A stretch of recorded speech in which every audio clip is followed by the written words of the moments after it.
कहाँ जंगल के बीच में कुछ दिख नहीं रहा, लोकेशन तो बता रहा है। यहाँ से आगे से एक रास्ता जाता है। ये है योगानंद आश्रम, बहुत सुंदर सा। आप आइए, सुंदर मंगलनाथ जी का मंदिर, आप ज़रूर आइए। अंगारेश्वर महादेव भी बोलते हैं इनको। नर्मदे यार दोस्तों, हर हर महादेव। ये देखिए हम हैं मालसर में और यहाँ पे रुके थे। मालसर में योगानंद आश्रम है ये। योगानंद आश्रम में ये छोटी सी रूम दी गई थी हमें, क्योंकि ज़्यादा लोग नहीं थे तो इस वजह से यहीं पे रह गए थे। चलिए आगे बढ़ते हैं अंगारेश्वर जी और डोंगरे महाराज जी के आश्रम देखने। दोस्तों ये है योगानंद आश्रम, देखिए सुंदर जगह नर्मदा जी के किनारे। आप आइए तो यहाँ पे ज़रूर रुकिए।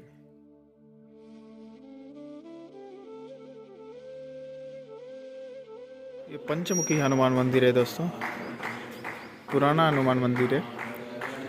यहाँ पे आके दर्शन ज़रूर करिए आप, बहुत सुंदर।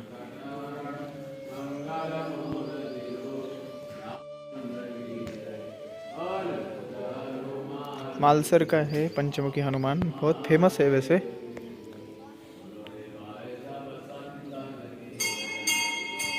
दोस्तों हम आ चुके हैं पंचमुखी हनुमान से अंगारेश्वर महादेव। इन्हीं को बोला जाता है मंगलनाथ महादेव, ठीक है। अंगार ऋषि की तपस्थली भी मानी जाती है और मंगलनाथ जी मतलब मंगल ग्रह, उनकी भी तपस्थली मानी जाती है। हुआ तो बहुत कुछ है इधर, बताएंगे धीरे धीरे आपको। पहले अपन दर्शन कर लेते हैं, बहुत सुंदर जगह है। और मालसर ही पूरा सुंदर है वैसे तो।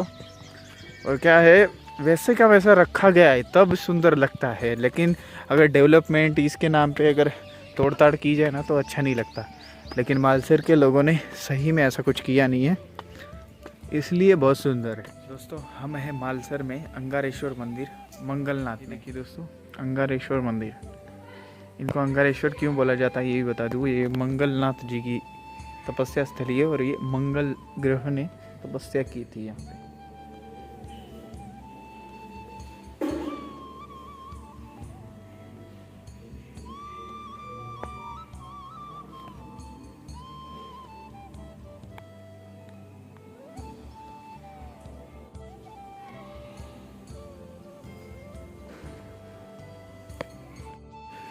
दोस्तों यहाँ पे अंगारेश्वर इसलिए बोला जाता है क्योंकि भगवान मंगल जी का नाम अंगारक भी है। और एक और कहानी तर्क के हिसाब से दी जाती है, जब औरंगजेब ने यहाँ पे तोड़ने की कोशिश की मंदिर को, तब अंगारों की बारिश होने लगी उसकी सेना पे, तब जाके अंगारेश्वर नाम और ज़्यादा प्रचलित हो गया। देखिए अंगारेश्वर भगवान जी के यहाँ पे एक सुंदर मूर्ति है महावीर जी की।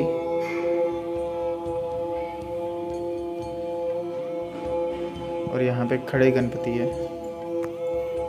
ये देखिए। और ये जो फोटो है, ये जो मूर्ति है, इसके बारे में जो भी जानता है प्लीज़ मुझे बताइए, ठीक है। अपन बाद में बताएंगे, ठीक। पहले आप बता दीजिए कि भाई किसकी मूर्ति है और क्या है ये, ठीक है। मंदिर के प्रांगण में ही यहाँ भीमनाथ महादेव है। ये रहे भीमनाथ महादेव और उनके आगे ही एक और मंदिर है छोटा सा, नर्मदे है।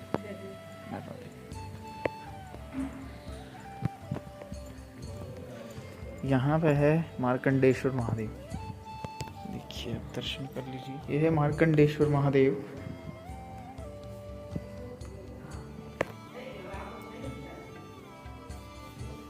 देखिए यहाँ पे लिखा गया है मार्कंडेश्वर महादेव चरण रज मार्तंड बालकृष्ण रुंडकर।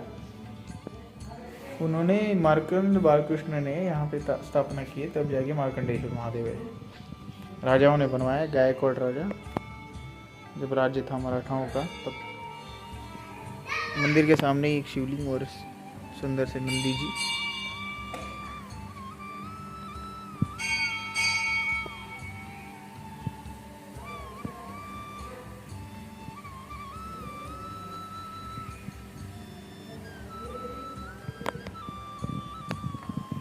चलिए दोस्तों अब चलते हैं हम आगे की तरफ डोंगरे महाराज जी के दर्शन करने। और ये सुंदर मंगलनाथ जी का मंदिर, आप ज़रूर आइए। अंगारेश्वर महादेव भी बोलते हैं इनको। तो अभी हम आए थे अंगारेश्वर मंदिर के दर्शन करने, तब एक माता जी मिले, उन्होंने आधा किलो अंगूर हमें दिए कि हम परिक्रमा में, इस वजह से थोड़ी भावना तो है लोगों में लेकिन अच्छा है, चलो प्रसाद रूप में देते हैं, श्रद्धा रखते हैं नर्मदा जी के प्रति, तब देते हैं, ठीक है। चलिए ये देखिए पीछे अंगारेश्वर मंदिर, सुंदर है ना। तो चलिए आगे बढ़ते हैं डोंगरे महाराज जी के स्थान पे। दोस्तों हम आए हैं मालसर के सत्यनारायण मंदिर में। ये सदगुरु परमहंस माधवादास महाराज आश्रम है और इनकी समाधि यहाँ पे भी है।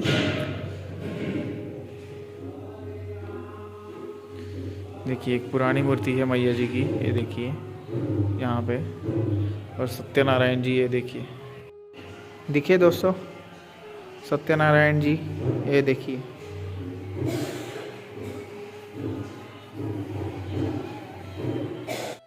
ये सत्यनारायण जी का आश्रम है, डोंगरे महाराज आश्रम भी इसको बोलते हैं। सत्यनारायण भगवान का मंदिर भी है और यहाँ पे परिक्रमावासी भी रुक सकते हैं, ठीक है। चलिए अब आगे की तरफ चलते हैं धीरे धीरे। ये मंगलनाथ जी का मंदिर ये रहा और सत्यनारायण जी का ये रहा। दोस्तों हम हैं डोंगरे महाराज जी के स्मृति स्थान पे, देखिए पीछे सुखदेव जी है और डोंगरे महाराज जी है। डोंगरे महाराज जी के बारे में मैं आगे बताऊंगा, बहुत बड़ा काम और बहुत बड़ा नाम है इनका। मालसर में तो इन्हीं के नाम से मालसर जाना जाता है। अब सुंदर सत्यनारायण मंदिर जो है इन्हीं के सामने डोंगरे महाराज जी का स्मृति स्थान, और यहाँ पे माधवदास जी का महाराज का स्मृति स्थान है। दिख रहे हैं आपको, ये देखिए।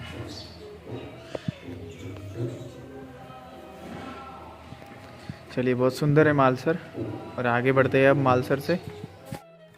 हम अब डोंगरे महाराज जी के आश्रम से डायरेक्ट नीचे उतर गए मैया के किनारे पे। वहाँ से डायरेक्ट शिनौर का रास्ता भी है, लेकिन हम किनारे किनारे से जाएंगे तो थोड़ा 6-7 किलोमीटर का लंबा चक्कर एक्स्ट्रा लग जाएगा। लेकिन क्या है, इधर 2 प्राचीन मंदिर ऐसे दिख रहे थे तो उधर हम गए नहीं थे। अब वहाँ पे हम जाना है तो मैया के किनारे जाने का भी आनंद लेना है, इस वजह से हम मैया के किनारे उतर गए हैं। थोड़ा कठिन है रास्ता क्योंकि ये रेत है इसलिए, ठीक है, लेकिन चलिए आनंद है। दोस्तों अब मैं बताऊंगा डोंगरे महाराज जी की जीवनी, थोड़ा सा परिचय। वो कथावाचक के रूप में बहुत प्रसिद्ध थे और उनका जन्म 1926 में हुआ था, ठीक है, और उनका जन्म महाराष्ट्र में हुआ था। फिर 8 साल की आयु में वो पंढरपुर गए, अपने गुरुजी के आश्रम में रहने लग गए और शिक्षा, कथा की शिक्षा मतलब कर्मकांड की शिक्षा प्रदान करने लग गए। फिर उन्होंने क्या किया, पंढरपुर के बाद उन्होंने काशी में पढ़ाई की, ठीक है, और वहाँ पे कुछ सालों तक कर्मकांड का व्यवसाय या कर्मकांड किया। फिर उसके बाद में कथावाचन की शिक्षा उन्होंने ग्रहण की। कथावाचन की शिक्षा फिर वो करके ना, उन्होंने इतना टैलेंट था उनमें कि वो कथा करते थे ना, तब सच में लोग भाव विभोर हो जाते थे, एकदम सुनते रह जाते थे। तो इसलिए उनका ख्याति थोड़ा दूर तक फैलने लगी।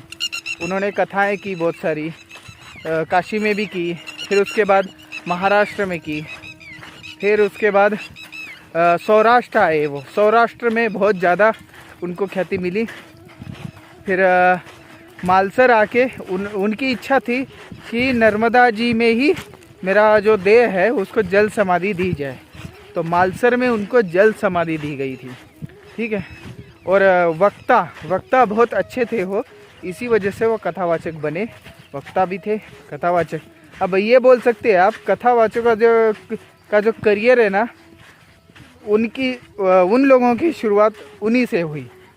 मतलब सबसे पहले अच्छे कथावाचक, वक्ता तो बहुत सारे लोग रह चुके उनसे पहले भी अच्छे, लेकिन कथावाचक उनके जैसा शायद ही कोई था।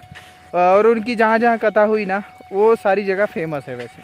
ठीक है, तो चलिए आगे चलते हैं। यहाँ पे एक मंदिर है दोस्तों, कहाँ जंगल के बीच में कुछ दिख नहीं रहा, लोकेशन तो बता रहा है। यहाँ से आगे से एक रास्ता जाता है, तपोवन मंदिर बोलते हैं। इधर से मोस्टली लोग आते नहीं है। अब ये रेतीला इलाका है और ये थोड़ा जंगल के अंदर है। ये उधर से मालसर से डायरेक्ट चिनौर निकल जाते हैं। वो रास्ता भी हमें वैसा ही बता रहे थे, लेकिन यहाँ पे 2 मंदिर है ऐसे।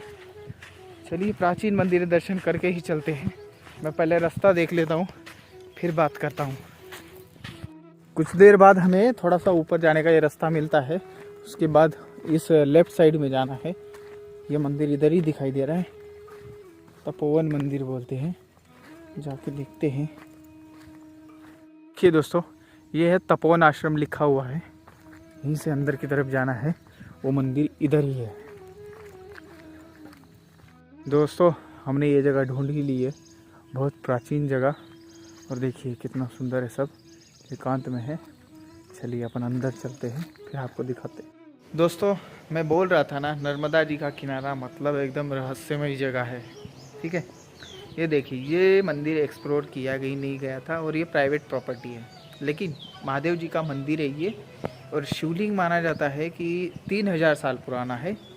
परशुराम जी भी यहाँ पे आए, अश्वत्थामा जी भी यहाँ पे आते हैं। उन्होंने यहाँ पे तपस्या की और परशुराम जी भी आए यहाँ पे। परशुराम जी ने यहाँ पे स्थापन किया था ऐसा बोला जाता है। नचिकेता जी का भी नाम आता है, इन्होंने बोला। और ये मंदिर राजा महाराजाओं का है, लेकिन शिवलिंग पुराना है। ठीक है, और यहाँ पे एक और अद्भुत बात है, चलिए आपको दर्शन कराते पहले। देखिए दोस्तों ये है सुंदर, कितना सुंदर है। एक बड़ा सा शिवलिंग सामने है और मंदिर है पीछे। ये परशुराम जी ने स्थापन किया ऐसा माना जाता है। और इस शिवलिंग पे देखिए आप पहले, यहाँ पे ये है शिवलिंग। इस शिवलिंग पे त्रिपुंड नहीं होता कभी, ऐसा बोला हमें। त्रिपुंड नहीं होता, बनता ही नहीं त्रिपुंड। और शिवलिंग यूनिक है बहुत, तो क्योंकि ये जो स्टोन दिख रहा है ना, स्टोन बहुत यूनिक है। ये ना ही मार्बल है ना ही प्रॉपर स्टोन है, ये कुछ और ही है, मतलब स्टोन में से ही, जो अपने नॉलेज से बाहर है। ठीक है, तो ऐसा है ये शिवलिंग अद्भुत, परशुराम जी का स्थापन किया हुआ। इसका नाम भी गुप्त है, नाम भी हम बता नहीं सकते।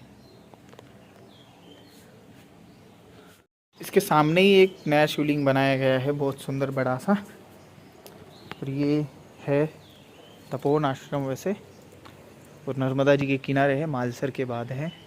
देखिए, लेकिन बहुत घूम के आना पड़ता है, रास्ता भी कठिन है यहाँ पे आने का। और ये बहुत पुरानी बिल्डिंग है, ऐसा सुंदर है लेकिन ये बहुत, ये देखिए। और ये प्राइवेट प्रॉपर्टी है दोस्तों। ठीक है, मंदिर के आप दर्शन कर सकते हैं, लेकिन बाकी इधर उधर नहीं जा सकते। देखिए बगीचा भी है पीछे, इधर भी एक आश्रम है, इधर नहीं जा सकते हैं। ऐसा बहुत सुंदर है। ऐसी ही मंदिर अपन को देखते देखते जाना है। मैंने तो ये कुछ है बोल के और तपोवन मंदिर ऐसा लिखा था, तब मैं आया। लेकिन आया तो वही देखा, बहुत सुंदर है यहाँ पे।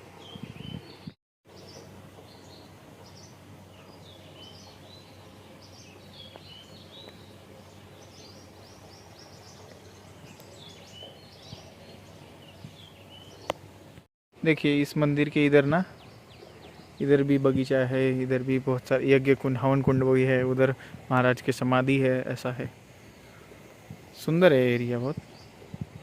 दोस्तों ये देखिए, ये लाल गणपति जी यहीं पे है और सुंदर मूर्ति बनाई है, बहुत सुंदर दिख रहे हैं। और इनको बनाने वाले भी हमारे साथ है, ये देखिए इन्होंने बनाई है। और वो जो शिवलिंग आपने देखा है बड़ा सा मंदिर के बाहर, वो भी इन्होंने ही बनाया है। आपका क्या नाम है? अशोक। अशोक जी ने बनाया है। देखिए गणपति तो बहुत अच्छा अच्छा अच्छा अच्छा।